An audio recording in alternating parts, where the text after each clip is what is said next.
الحمد للہ رب العالمین والصلاة والسلام علی خاتم النبیین اما بعد فاعوذ باللہ من الشیطان الرجیم بسم اللہ الرحمن الرحیم۔ دو گدڑیوں والا، یہ مضمون امیر اہل سنت کی کتاب غیبت کی تباہ کاریاں صفحہ 334 تا 355 سے لیا گیا ہے۔ دعائے عطار، یا رب المصطفیٰ، جو کوئی 21 صفحات کا رسالہ دو گدڑیوں والا پڑھ یا سن لے، اسے ہمیشہ نیکیاں کرنے، نیکیاں کروانے، گناہوں سے بچنے اور دوسروں کو بچانے کی سعادت عطا فرما کر بے حساب مغفرت سے نواز دے۔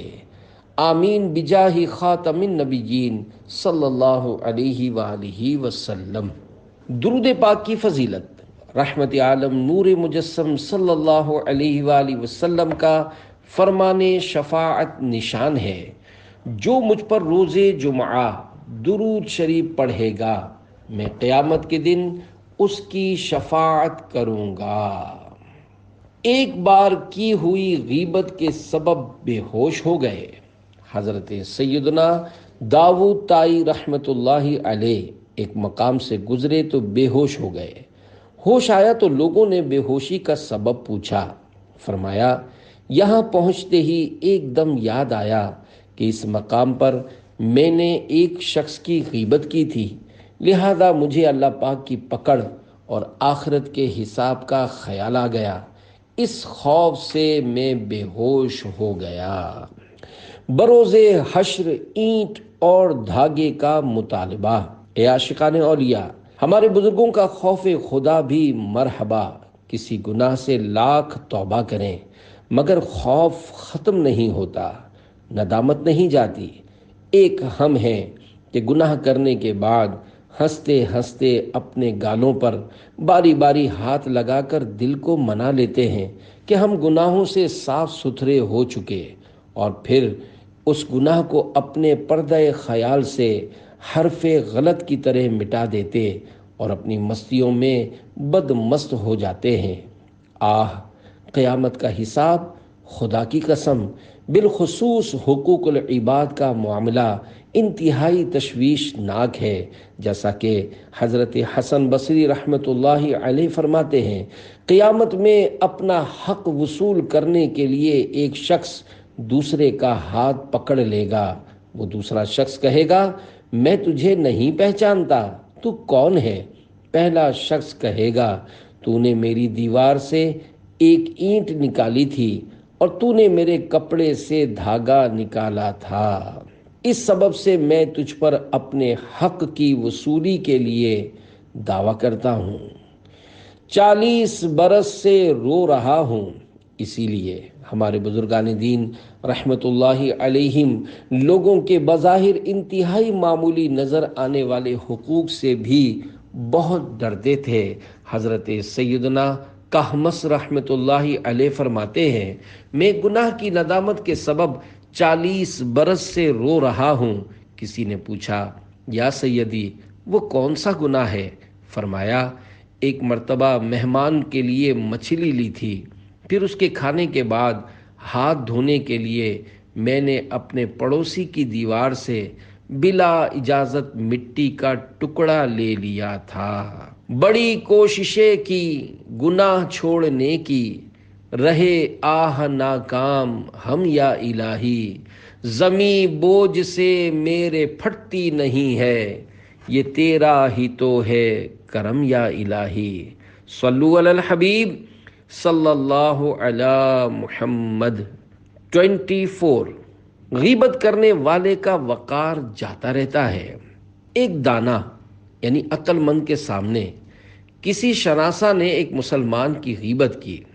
اس دانا نے کہا، اے شخص، پہلے میرا دل فارغ تھا، اب تو نے غیبت کے ذریعے میرا دل اس مسلمان کے عیبوں کے متعلق وسوسوں اور نفرتوں میں مشغول کر دیا، اور اس مسلمان کو میری نظر میں حقیر بنانے کی سعی کی، اور اس طرح سے تو بھی میرے نزدیک گندا ہوا، کیونکہ میں سمجھتا تھا کہ تو امین یعنی امانت دار ہے اور بات کو خوب چھپاتا ہے۔ اب جب کہ تو نے اس کا عیب کھولا تو معلوم ہو گیا کہ تو امین نہیں ہے، تیرے دل میں کوئی بات رکتی نہیں۔ 25 ماضی کی یاد دو نابینا۔ پیارے پیارے اسلامی بھائیوں، واقعی غیبت کرنے والا خود ہی گندا بنتا اور ذلیل ہوتا ہے۔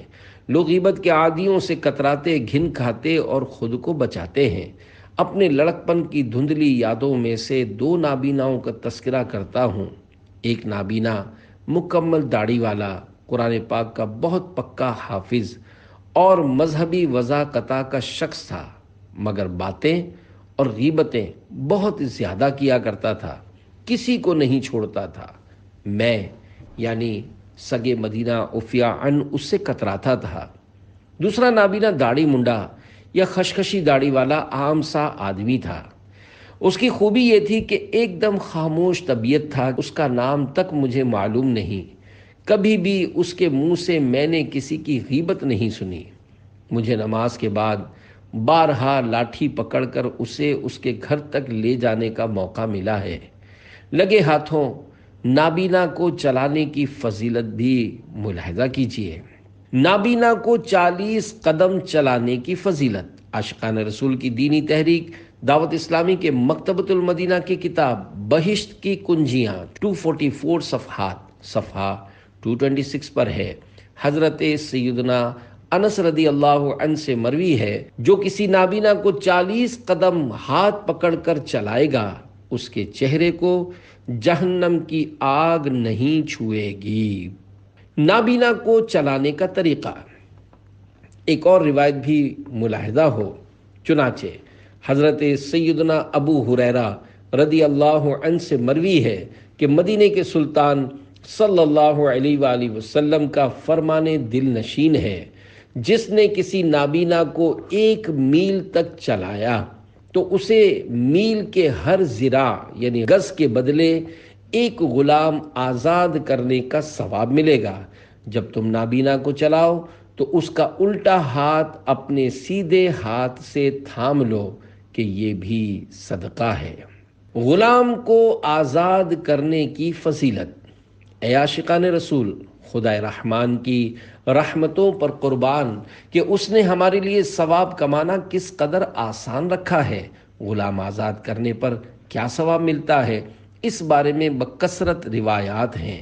اللہ پاک چاہے تو اپنے فضل و کرم سے نابینا کا ہاتھ پکڑ کر چلانے پر وہ سب ثواب عطا فرما دے۔ ترغیب کے لیے ایک حدیث مبارک بیان کی جاتی ہے، چنانچہ ہم گناہ گاروں کو اپنے رب سے جنت دلوانے والے پیارے پیارے آقا صلی اللہ علیہ وآلہ وسلم کا فرمان مغفرت نشان ہے۔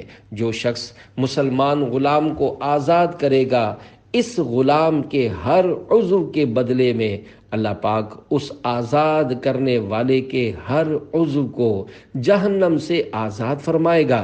حضرت سعید بن مرجانہ رحمۃ اللہ علیہ فرماتے ہیں، میں نے جب زین العابدین رحمۃ اللہ علیہ کی خدمت عالی میں یہ حدیث پاک سنائی تو آپ رحمۃ اللہ علیہ نے اپنا ایک ایسا غلام آزاد کر دیا جس کی حضرت عبداللہ بن جعفر رضی اللہ عنہما 10,000 درہم قیمت لگا چکے تھے۔ کچھ ایسا کر دے میرے کردگار آنکھوں میں، ہمیشہ نقش رہے روئے یار آنکھوں میں، نہ کیسے یہ گل و گنچے ہوں خار آنکھوں میں، بسے ہوئے مدینے کے خار آنکھوں میں۔ 26 مدنی چینل کی برکت سے غیبت سے پرہیز۔ حیدرآباد پاکستان کے ایک اسلامی بھائی کا بیان کچھ یوں ہے کہ ہمارے گھر والوں نے عاشقان رسول کی دینی تحریک دعوت اسلامی کے 100% اسلامی چینل یعنی سنتوں بھرے مدنی چینل پر غیبت کی تباہ کاریوں کے موضوع پر ایک مبلغ دعوت اسلامی کا بیان سنا، جس میں انہوں نے معاشرے میں بولے جانے والے غیبت کے الفاظ کی طرف بھی توجہ دلائی۔ الحمدللہ اس بیان کو سن کر غیبت سے بچنے کا بہت ذہن بنا۔ ایک مرتبہ میں نے گھر کے اندر کہا کہ چھوٹا بھائی فلاں چیز لے کر ابھی تک واپس نہیں آیا، بہت سست ہے۔ تو میری والدہ محترمہ نے فوراً میری گرفت فرمائی کہ یہ تم نے اس کی غیبت کر ڈالی، کیونکہ تم نے اس کو بہت سست کہہ کر اس کی برائی کی۔ چنانچہ میں نے فوراً توبہ کی۔ اب گھر کے افراد کی یہ حالت ہے کہ بات بات پر ایک دوسرے کی توجہ دلاتے ہیں کہ ابھی جو بات ہوئی یا فلاں لفظ بولا، کہیں یہ غیبت تو نہیں۔ گناہوں سے مجھ کو بچا یا الہی، بری عادتیں بھی چھڑا یا الہی۔ صلو علی الحبیب صلی اللہ علی محمد، توبو الی اللہ استغفر اللہ، صلو علی الحبیب صلی اللہ علی محمد۔ 27، وہ مردے کی طرح سویا ہے کہنا۔ حضرت سیدنا شیخ سعدی رحمۃ اللہ علیہ فرماتے ہیں، میں بہت چھوٹی ہی عمر سے راتوں کو جاگ کر عبادت کیا کرتا تھا۔ ایک بار والد محترم کے ساتھ ساری رات عبادت میں گزاری اور تلاوت قرآن کرتا رہا۔ چند افراد ہمارے قریب مزے سے سو رہے تھے۔ میں نے والد محترم سے کہا کہ ان میں سے کوئی ایک بھی ایسا نہیں جو اٹھ کر تہجد کے 2 نفل ہی پڑھ لے، یہ تو مردوں کی طرح سوئے پڑے ہیں۔ والد گرامی نے فرمایا، بیٹا تم عبادت کرنے کے بجائے ساری رات سوئے رہتے یہی بہتر تھا، کیونکہ تم بیدار رہ کر غیبت کی آفت میں گرفتار ہو گئے۔ غیبت کرنا گناہ کبیرہ ہے کہ 14 حروف کی نسبت سے نفلی کاموں کے متعلق غیبت کی 14 مثالیں۔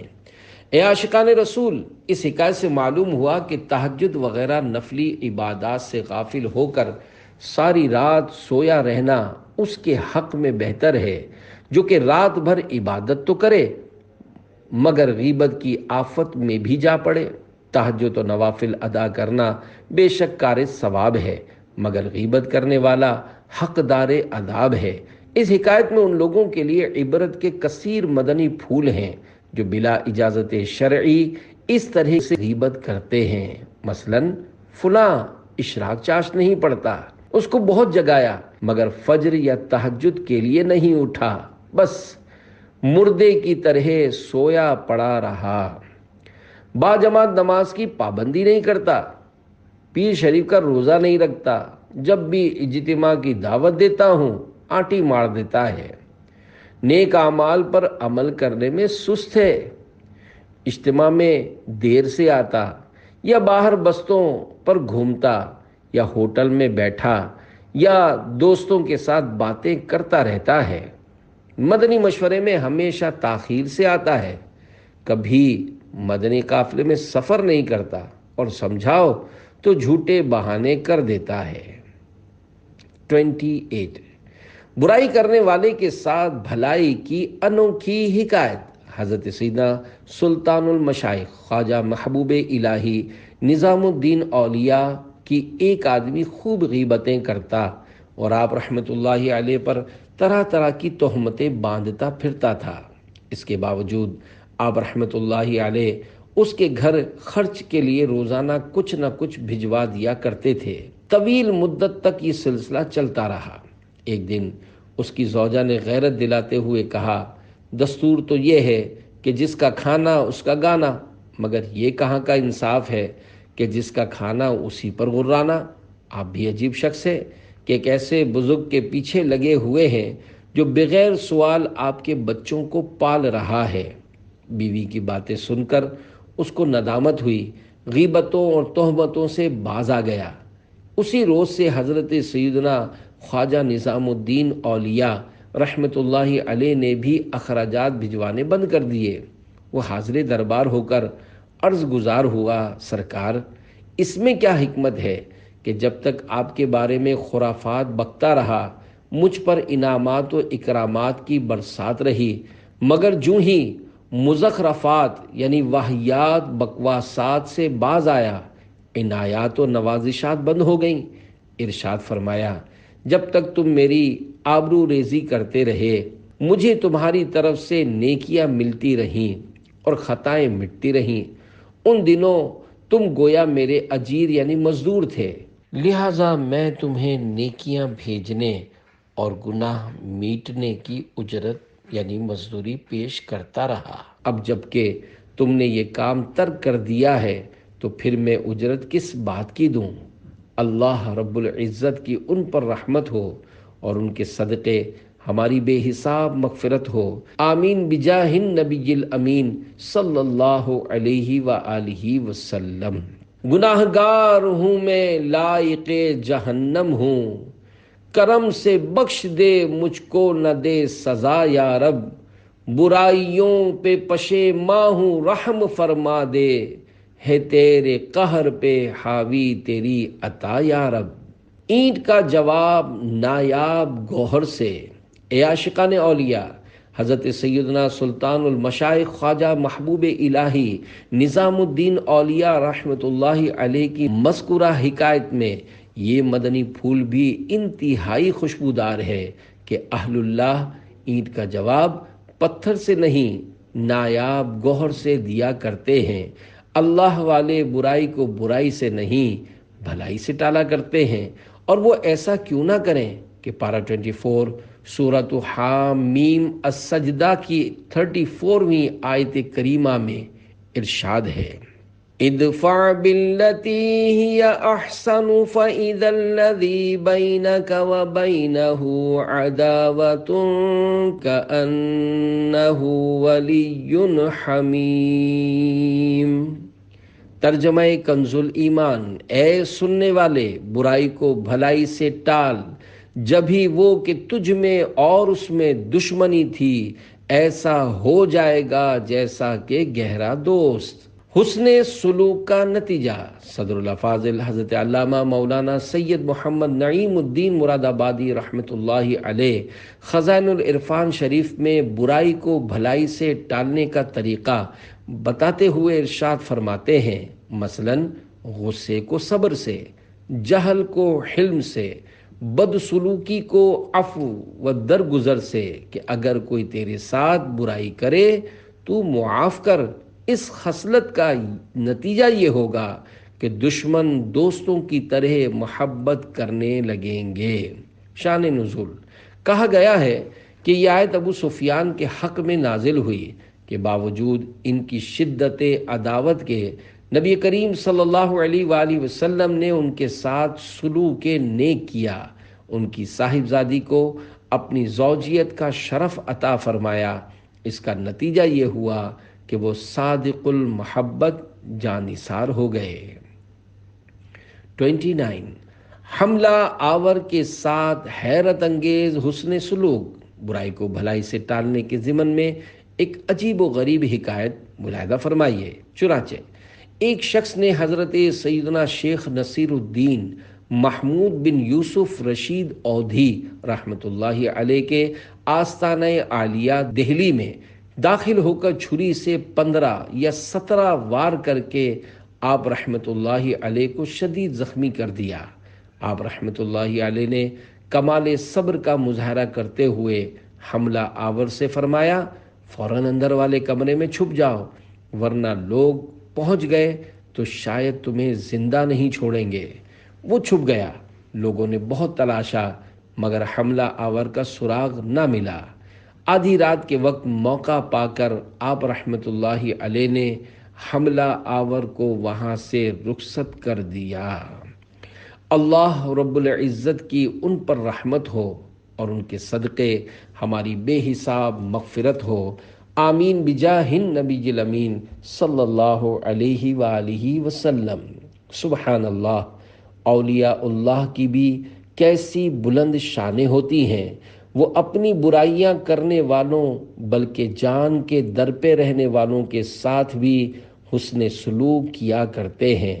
کسی نے سچ ہی تو کہا ہے، بدی را بدی سہل باشد جزا، اگر مردی احسن الی من اسا، یعنی بدی کا بدلہ بدی سے دینا تو آسان ہے، اگر تو مرد ہے تو برائی کرنے والے کے ساتھ بھی بھلائی کر۔ صلو علی الحبیب صلی اللہ علی محمد۔ 30 دو گدڑیوں والا۔ عاشقان رسول کی دینی تحریک دعوت اسلامی کے مکتبۃ المدینہ کی کتاب عیون الحکایات 413 صفحات، حصہ دوم صفحہ 18 پر ہے۔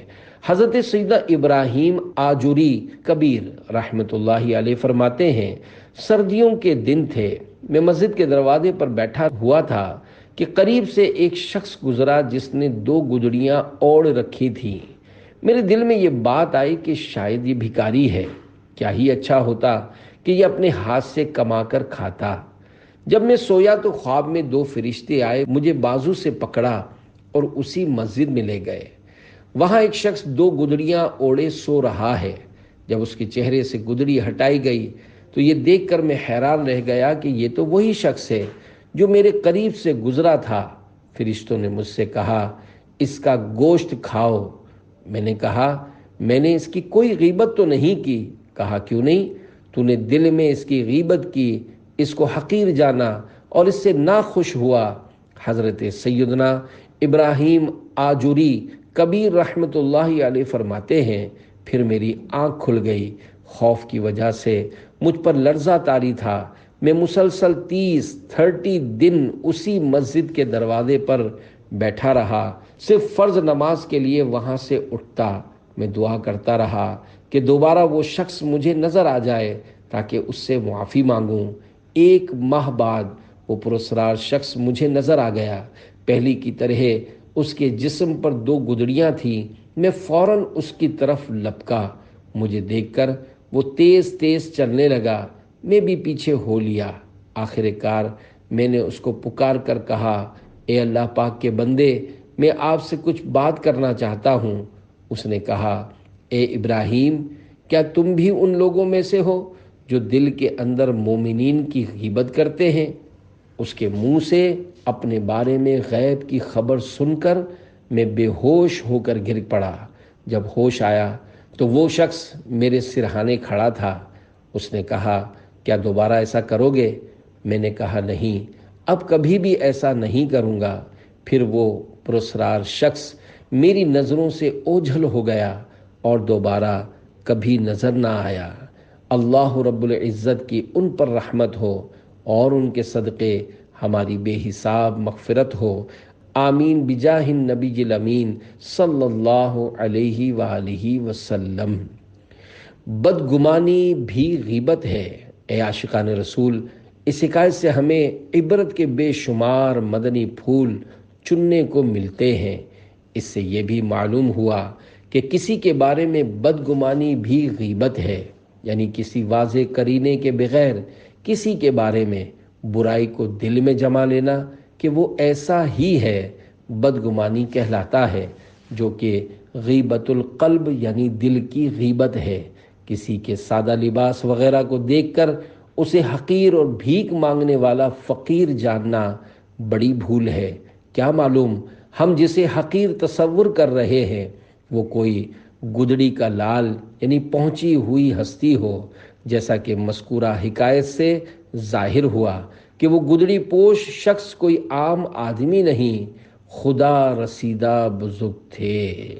نہ پوچھ ان خرقہ پوشوں کو، عقیدت ہو تو دیکھ ان کو، یدے بیدا لیے پھرتے ہیں اپنی آستینوں میں۔ 31 پراسرار حبشی۔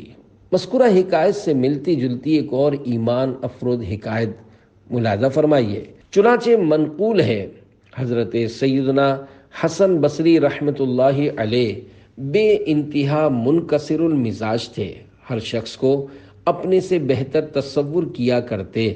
ایک دن دریائے دجلہ کے کنارے کسی حبشی کو شراب کی بوتل کے ساتھ ایک عورت کے ہمراہ دیکھا۔ آپ رحمت اللہ علیہ نے دل میں کہا، کیا یہ شرابی حبشی بھی مجھ سے بہتر ہو سکتا ہے؟ اسی دوران ایک کشتی گزری جس پر 7 افراد سوار تھے۔ یکایک وہ غرق آب ہو گئی اور 7 آدمی ڈوب گئے۔ یہ دیکھ کر حبشی دریا میں کود گیا اور اس نے ایک ایک کر کے 6 افراد کو باہر نکالا۔ پھر مجھ سے بولا، 7واں آپ نکالیے، میں تو آپ کا امتحان لے رہا تھا کہ آپ صاحب باطن بھی ہیں یا نہیں۔ یہ بھی سن لیجئے، یہ عورت کوئی اور نہیں بلکہ میری امی جان ہے، اور بوتل میں شراب نہیں، سادہ پانی ہے۔ آپ رحمت اللہ علیہ سمجھ گئے کہ یہ حبشی کوئی عام آدمی نہیں بلکہ میری اصلاح کے لیے آئی ہوئی غیبی ہستی ہے، لہذا آپ رحمت اللہ علیہ نے اس کا احترام کیا اور دعا کی درخواست کی۔ اس نے دعا کی اللہ پاک آپ کو نور بصیرت یعنی دل کی نظر کے نور سے نوازے۔ اس کے بعد آپ رحمت اللہ علیہ نے کبھی بھی خود کو کسی سے بہتر نہیں سمجھا، یہاں تک کہ ایک بار کسی نے استفسار کیا کہ کتا بہتر ہے یا آپ؟ فرمایا اگر عذاب سے نجات پا گیا تو میں بہتر، ورنہ کتا مجھ جیسے سینکڑوں گناہ گاروں سے بہتر ہے۔ اللہ رب العزت کی ان پر رحمت ہو اور ان کے صدقے ہماری بے حساب مغفرت ہو، آمین بجاہ النبی الامین صلی اللہ علیہ وآلہ وسلم۔ پیارے پیارے اسلامی بھائیوں، معلوم ہوا کہ کسی مسلمان کے متعلق جھٹ پٹ غلط رائے نہیں قائم کر لینی چاہیے۔ ہمیں کیا معلوم کہ اللہ پاک کی بارگاہ میں کس کا کیا مقام ہے۔ نظر کرم خدا را میرے سیاہ دل پر، بن جائے گا یہ دم بھر میں بے بہا نگینا۔ 32 حبشی نے جو ہی دعا مانگی، اے عاشقان اولیاء، معلوم ہوا وہ حبشی کوئی پہنچے ہوئے بزرگ تھے، لہذا کسی کی ظاہری شکل و صورت اور لباس وغیرہ کو دیکھ کر اس کی ہرگز تحقیر نہیں کرنی چاہیے۔ حجت الاسلام حضرت امام محمد بن محمد غزالی رحمۃ اللہ علیہ فرماتے ہیں، ایک سال مدینہ منورہ میں قحط ہوا، لوگوں کو از حد غم ہوا۔ ایک روز اہل مدینہ نماز استسقاء یعنی بارش مانگنے کی نماز کے واسطے نکلے اور حضرت عبداللہ بن مبارک رحمۃ اللہ علیہ بھی ساتھ تھے۔ سب لوگ رو رو کر دعا مانگنے لگے، کسی کی دعا قبول نہیں ہوتی تھی۔ اتنے میں 2 چادروں میں ملبوس ایک حبشی آیا اور بارگاہ خداوندی میں یوں عرض گزار ہوا، الہی ہم گناہ گار ہیں، تو نے ہم لوگوں کو ادب سکھانے کے لیے پانی روک لیا ہے، یا اللہ اپنی رحمت سے اسی وقت پانی برسا، اسی وقت پانی برسا، اسی وقت پانی برسا۔ فی الفور گھنگھور گھٹا امنڈ آئی اور موسلا دھار بارش برسنے لگی۔ حضرت عبداللہ بن مبارک رحمۃ اللہ علیہ وہاں سے حضرت فضیل بن عیاض رحمۃ اللہ علیہ کے پاس آئے۔ انہوں نے فرمایا کیا بات ہے کہ آپ اداس نظر آ رہے ہیں؟ انہوں نے حبشی کی دعا اور بارش والا واقعہ سنایا۔ یہ سن کر حضرت فضیل بن عیاض رحمۃ اللہ علیہ نے چیخ ماری اور بے ہوش ہو کر زمین پر تشریف لے آئے۔ اللہ رب العزت کی ان پر رحمت ہو اور ان کے صدقے ہماری بے حساب مغفرت ہو۔ محبت میں اپنی گما یا الہی، نہ پاؤں میں اپنا پتہ یا الہی، تیرے خوف سے تیرے ڈر سے ہمیشہ، میں تھر تھر رہوں کانپتا یا الہی۔ 33 اولاد نرینہ ہو گئی، غیبت کرنے سننے کی عادت نکالنے، نمازوں اور سنتوں کی عادت ڈالنے کے لیے دعوت اسلامی کے دینی ماحول سے ہر دم وابستہ رہیے۔ سنتوں کی تربیت کے لیے مدنی قافلوں میں عاشقان رسول کے ساتھ سنتوں بھرا سفر کیجیے اور کامیاب زندگی گزارنے اور آخرت سنوارنے کے لیے نیک اعمال کے مطابق عمل کر کے روزانہ جائزے کے ذریعے نیک اعمال کا رسالہ پر کر کے ہر ماہ کی پہلی تاریخ کو اپنے یہاں کے ذمہ دار کو جمع کروانے کا معمول بنا لیجئے۔ مدنی قافلے میں سفر کی نیت کی بھی کیا خوب مدنی بہار ہے۔ ایک اسلامی بھائی کی بھابھی امید سے تھیں، الٹرا ساؤنڈ کے ذریعے بتایا گیا کہ بیٹی ہے۔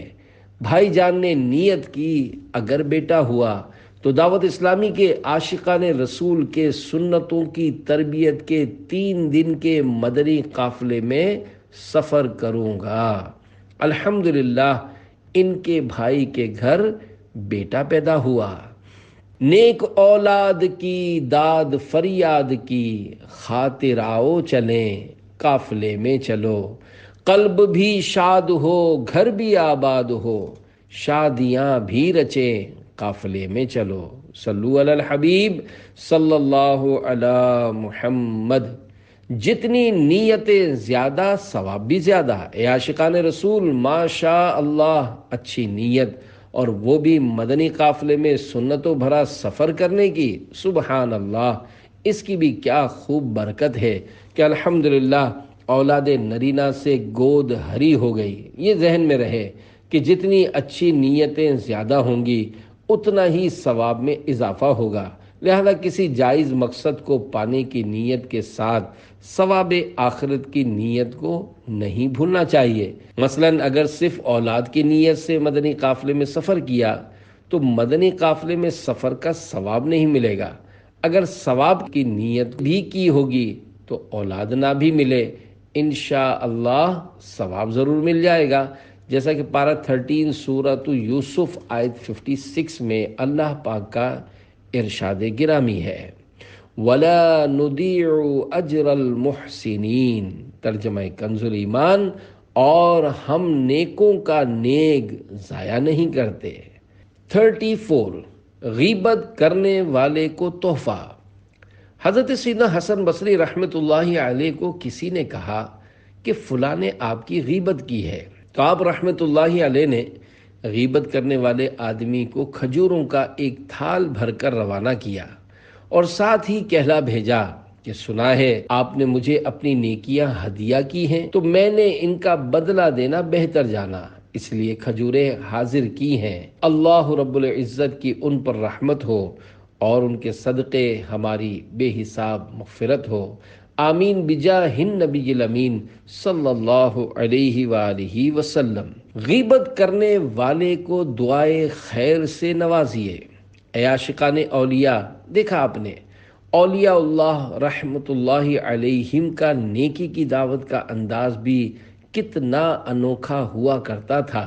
جب زمانے کے ولی کی طرف سے غیبت کرنے والے کو بدلے میں کھجوروں کا تھال پہنچا ہوگا، وہ کس قدر متاثر ہوا ہوگا۔ اور یہ بھی حقیقت ہے کہ جس کی غیبت کی جائے وہ فائدے میں رہتا ہے، کیونکہ جس نے غیبت کی اس کی نیکیاں یعنی جس کی غیبت کی گئی اس کے نامہ اعمال میں منتقل کی جاتی ہیں، اور جو نیکیاں گویا تحفے میں دے وہ ایک طرح سے ہمارا خیر خواہ یعنی بھلائی چاہنے والا ہی ہوا، لہذا اس سے الجھنے کے بجائے اس کے حق میں دعائے خیر کرنی چاہیے۔ جو غیبت سے چغلی سے رہتا ہے بچ کر، میں دیتا ہوں اس کو دعائے مدینہ۔ صلو علی الحبیب صلی اللہ علی محمد۔ 35 عطر کی شیشی کا تحفہ۔ ایک مبلغ دعوت اسلامی کا کچھ اس طرح بیان ہے، مجھے پتہ چلا کہ فلاں صاحب نے میرے خلاف لوگوں میں غیبت کی ہے۔ مجھے حضرت حسن بصری رحمۃ اللہ علیہ کی حکایت معلوم تھی جو ابھی گزری، لہذا ان کی پیروی کی نیت سے ان صاحب کو تحفتاً عطر کی شیشی بھجوائی، اور جن کے ذریعے بھجوائی ان کو درخواست کر دی کہ سوغات بھجوانے کا سبب بیان کر کے آپ ان کی تفہیم کیجئے، یعنی سمجھانے کی ترکیب بنائیے۔ بات آئی گئی ہو گئی۔ ایک بار ہم چند اسلامی بھائی اتفاق سے ان غیبت و مخالفت کرنے والے صاحب کی دکان کے قریب سے گزرے، دیکھتے ہی وہ اپنی دکان سے باہر آ گئے، پرتپاک طریقے پر ملاقات کی، پھل کے رس یا کسی مشروب سے ہماری خاطر تواضع کی اور اپنی دکان کے اندر مجھ سے ہاتھ اٹھوا کر دعائے برکت کروائی۔ الحمدللہ۔ تو پیچھے نہ ہٹنا کبھی اے پیارے مبلغ، شیطان کے ہر وار کو ناکام بنا دے۔ صلو علی الحبیب صلی اللہ علی محمد۔ مدنی منع کی جان بچ گئی۔ غیبت کرنے سننے کی عادت نکالنے، نمازوں اور سنتوں کی عادت ڈالنے کے لیے دعوت اسلامی کے دینی ماحول سے ہر دم وابستہ رہیے۔ سنتوں کی تربیت کے لیے مدنی قافلوں میں عاشقان رسول کے ساتھ سنتوں بھرا سفر کیجیے، اور کامیاب زندگی گزارنے اور آخرت سنوارنے کے لیے نیک اعمال کے مطابق عمل کر کے روزانہ جائزے کے ذریعے نیک اعمال کا رسالہ پر کر کے ہر ماہ کی پہلی تاریخ کو اپنے یہاں کے ذمہ دار کو جمع کروانے کا معمول بنا لیجئے۔ حیدرآباد کے اسلامی بھائی کا 5 ماہ کا منا مسلسل بیمار رہتا، حیدرآباد کے تقریباً تمام بڑے بڑے اسپتالوں میں علاج کروایا۔ جب جام شورو اسپتال سے لیور اسکین کروایا تو پتہ چلا کہ بچے کا ایک کنیکشن نہیں ہے جو جگر سے آنتوں کو پہنچتا ہے۔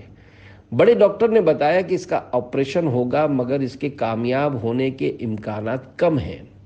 رمضان مبارک میں وہ کراچی پہنچ گئے اور آپریشن کے لیے مدنی منع کو NICH اسپتال میں داخل کروا دیا۔ ہفتے والے روز منع کا آپریشن ہوا تو ڈاکٹروں نے بتایا کہ اس کا تو کنیکشن بھی نہیں، پتا بھی نہیں اور جگر بھی بہت کمزور ہے جو کہ صرف 25% کام کر رہا ہے۔ اس بچے کے بچنے کے امکان بہت کم ہے۔ دوسرے ہفتے منع کا دوسرا آپریشن طے ہوا۔ وہ اسلامی بھائی آپریشن کے ایک دن پہلے یعنی جمعہ کے روز مدنی قافلے میں عاشقان رسول کے ہمراہ سنتوں بھرے سفر پر روانہ ہو گئے۔ الحمدللہ مدنی قافلے سے واپسی پر پتہ چلا کہ ان کے منع کا آپریشن کامیاب ہو گیا ہے مگر اس کو دودھ نہیں دے سکتے تھے اور پیشاب میں خون آ رہا تھا۔ وہ دوسرے ہفتے پھر مدنی قافلے میں سفر پر روانہ ہو گئے۔ الحمدللہ مدنی قافلے میں سفر کے دوران ہی گھر والوں نے فون پر اطلاع دی کہ پیشاب میں خون آنا بھی بند ہو گیا اور اس نے دودھ پینا بھی شروع کر دیا۔ وہ مدنی قافلے سے اتوار کو واپس آئے اور الحمدللہ دوسرے دن یعنی پیر شریف کو اسپتال سے چھٹی بھی مل گئی اور وہ منع کو گھر لے آئے۔ الحمدللہ مدنی قافلے کی برکت سے ان کا منع بالکل ٹھیک ہو گیا۔ اللہ پاک دعوت اسلامی کے دینی ماحول کو سلامت رکھے، آمین بجاہ النبی الامین صلی اللہ علیہ وآلہ وسلم۔ بچہ بیمار ہے باپ بیزار ہے، غم کے سائے ڈھلے قافلے میں چلو، غم چلے جائیں گے دن بھلے آئیں گے، صبر سے کام لیں قافلے میں چلو۔ صلو علی الحبیب صلی اللہ علی محمد۔ 15 سالہ مریضہ کی ایمان افروز صحت یابی۔ اے عاشقان رسول، دیکھا اپنے مدنی قافلے کی برکت سے ناقص بچہ نہ صرف زندہ بچ گیا بلکہ صحت مند بھی ہو گیا۔ اللہ پاک کی قدرت کے یہ سب کرشمے ہیں۔ یقیناً دعوت اسلامی والوں پر رب الاکرم کا بے انتہا کرم ہے۔ بے شک اللہ پاک چاہے تو کیسا ہی گھمبیر مسئلہ ہو چٹکی میں حل ہو جاتا ہے۔ اس ضمن میں ایک ایمان افروز حکایت سنیے اور جھومیے۔ چنانچہ بغداد شریف میں ایک علوی لڑکی رہتی تھی۔ وہ 15 سال تک اپاہج یعنی معذور رہی۔ ایک رات وہ سو کر اٹھی تو تندرست تھی۔ اب وہ اٹھ کر بیٹھ بھی سکتی تھی اور کھڑی بھی ہو سکتی تھی۔ اس سے اس سلسلے میں پوچھا گیا تو اس نے کہا، ایک رات میں سخت دل برداشتہ ہوئی۔ میں نے اللہ پاک سے دعا مانگی کہ یا تو اس مصیبت سے نجات عطا فرما دے یا پھر موت دے دے، اور بہت روئی۔ خواب میں دیکھا کہ ایک بزرگ میرے پاس تشریف لائے ہیں۔ میں کانپ گئی اور میں نے کہا، کیا آپ کا اس طرح میرے پاس آنا جائز ہے؟ انہوں نے فرمایا، میں تمہارا والد ہوں۔ میں نے گمان کیا کہ شاید میرے جد اعلیٰ حضرت امیر المومنین علی المرتضیٰ شیر خدا رضی اللہ عنہ ہیں۔ میں نے عرض کی، یا امیر المومنین، آپ میری حالت نہیں دیکھتے؟ میں تیرا والد محمد الرسول اللہ صلی اللہ علیہ وآلہ وسلم ہوں۔ میں نے روتے ہوئے عرض کی، یا رسول اللہ صلی اللہ علیہ وآلہ وسلم، اللہ پاک سے میرے لیے صحت کی دعا فرما دیجئے۔ آپ صلی اللہ علیہ وآلہ وسلم نے اپنے دونوں ہونٹوں کو حرکت دی، پھر فرمایا، اپنا ہاتھ لاؤ۔ میں نے اپنا ہاتھ پیش کر دیا تو آپ صلی اللہ علیہ وآلہ وسلم نے اسے پکڑ کر کھینچا اور مجھے بٹھا دیا، پھر فرمایا، اللہ کا نام لے کر کھڑی ہو جاؤ۔ میں نے عرض کی، میں کیسے کھڑی ہو جاؤں؟ میں تو معذور ہوں۔ فرمایا، اپنے دونوں ہاتھ لاؤ۔ آپ صلی اللہ علیہ وآلہ وسلم نے انہیں پکڑ کر کھینچا تو میں کھڑی ہو گئی۔ آپ صلی اللہ علیہ وآلہ وسلم نے 3 دفعہ اسی طرح کیا، پھر فرمایا کھڑی ہو جاؤ، اللہ پاک نے تمہیں صحت و عافیت عطا فرما دی ہے، تم اس کی حمد کرو اور اس سے ڈرو۔ پھر مجھے چھوڑا اور تشریف لے گئے۔ جب میں بیدار ہوئی تو تندرست تھی۔ ان کا واقعہ بغداد شریف میں خوب مشہور ہوا۔ سرے بالی انہیں رحمت کی ادا لائی ہے، حال بگڑا ہے تو بیمار کی بنائی ہے۔ 38 لمبا سیاہ آدمی۔ حضرت خالد ربعی رحمۃ اللہ علیہ فرماتے ہیں کہ میں جامع مسجد میں بیٹھا تھا کہ کچھ لوگ ایک شخص کی غیبت کرنے لگے۔ میں نے انہیں اس سے منع کیا تو غیبت سے باز آ کر کسی اور موضوع پر آ گئے۔ کچھ دیر بعد پھر اسی شخص کے خلاف بولنے لگے۔ اب کی بار میں بھی کچھ دیر کے لیے گفتگو میں شریک ہو گیا۔ رات کو خواب دیکھا کہ ایک لمبا سیاہ آدمی تھال میں خنزیر کے گوشت کا لوتھڑا لیے آیا اور کہنے لگا کھاؤ۔ میں نے کہا میں کیوں خنزیر کا گوشت کھاؤں؟ اللہ کی قسم میں نہیں کھاؤں گا۔ اس نے مجھے سختی سے جھنجھوڑا اور کہا تم نے اس سے بھی گندی چیز کھائی یعنی غیبت کی ہے۔ یہ کہہ کر اس نے مجھے گدی سے پکڑا اور خنزیر کا گوشت جس سے خون بہہ رہا تھا میرے منہ میں ٹھونسنے لگا، حتیٰ کہ میں نیند سے بیدار ہو گیا۔ خدا کی قسم 30 دن تک مجھے اس کی بدبو آتی رہی اور میں جب بھی کھانا کھاتا تو اس سے خنزیر کے گوشت کا ذائقہ اپنے منہ میں محسوس کرتا۔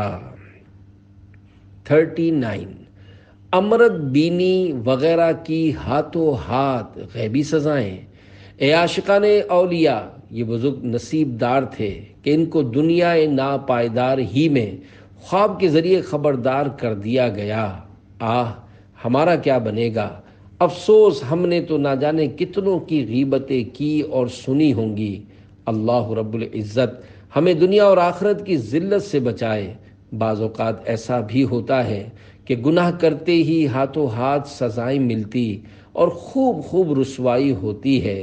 چنانچہ عاشقان رسول کی دینی تحریک دعوت اسلامی کے مکتبۃ المدینہ کی کتاب جہنم میں لے جانے والے اعمال 853 صفحہ 646 پر ہے۔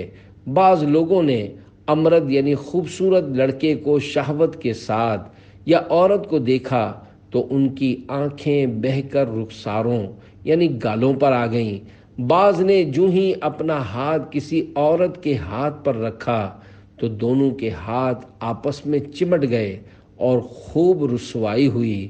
لوگ انہیں جدا کرنے میں ناکام ہو گئے، یہاں تک کہ بعض علماء کرام رحمۃ اللہ علیہم نے ان کی رہنمائی فرمائی کہ سچے دل سے توبہ کریں اور عہد کریں کہ آئندہ ایسی گندی حرکت کبھی نہیں کریں گے۔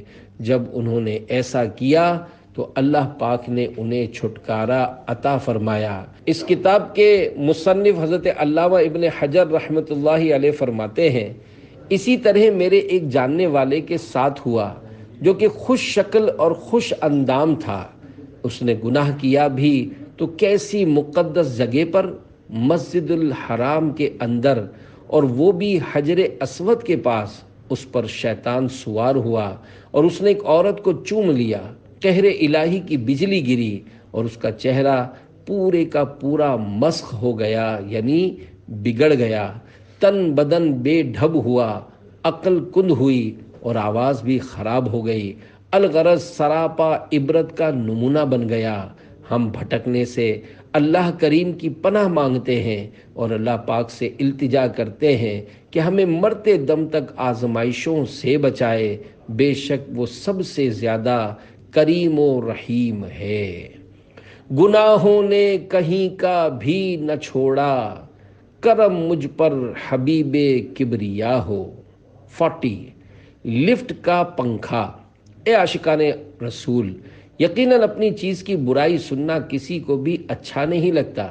اس ضمن میں اپنا ایک واقعہ تصرف کے ساتھ عرض کرتا ہوں۔ چنانچہ سخت گرمیوں کے دن تھے، ہم چند اسلامی بھائی کسی کے گھر سے کھانا کھا کر نکلے اور لفٹ میں سوار ہوئے۔ گرم ہوا کا احساس ہوا۔ ایک نے کہا پنکھا لگا ہوا ہے، دوسرا بولا فلاں کرایہ دار اسلامی بھائی کی عمارت کی لفٹ تو ایئر کنڈیشن ہے۔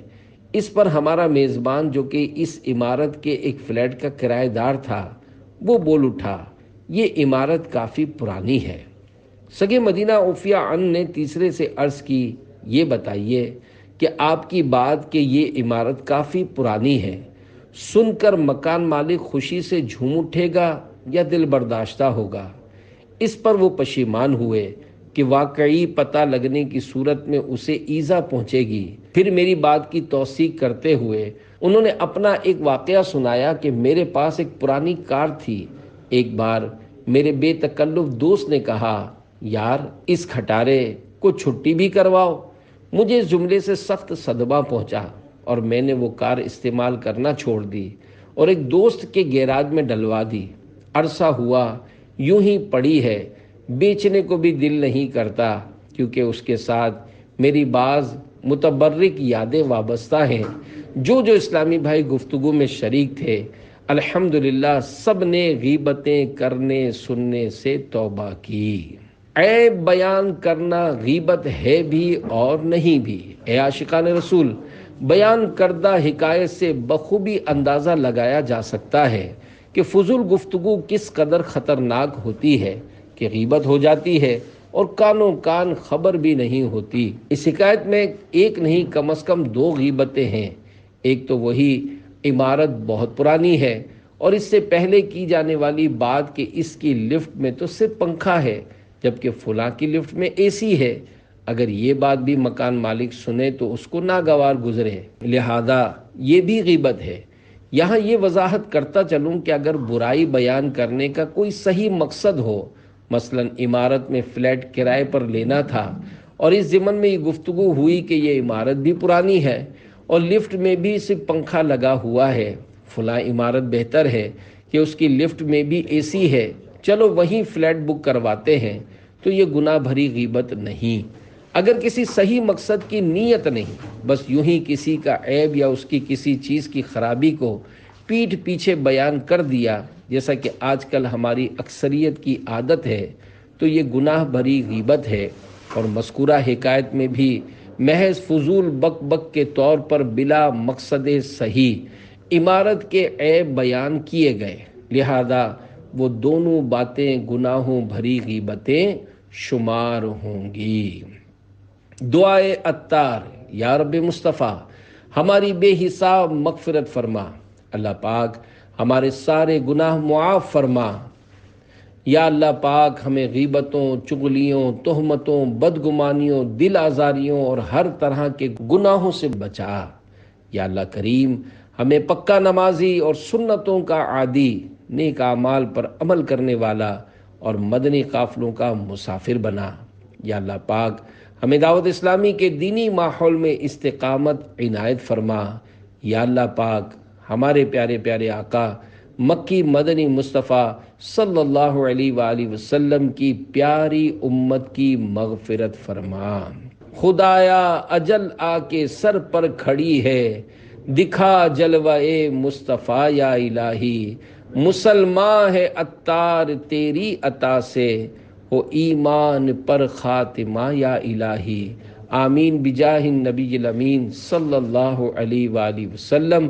صلو علی الحبیب صلی اللہ علی محمد، توبو الی اللہ استغفر اللہ، صلو علی الحبیب صلی اللہ علی محمد۔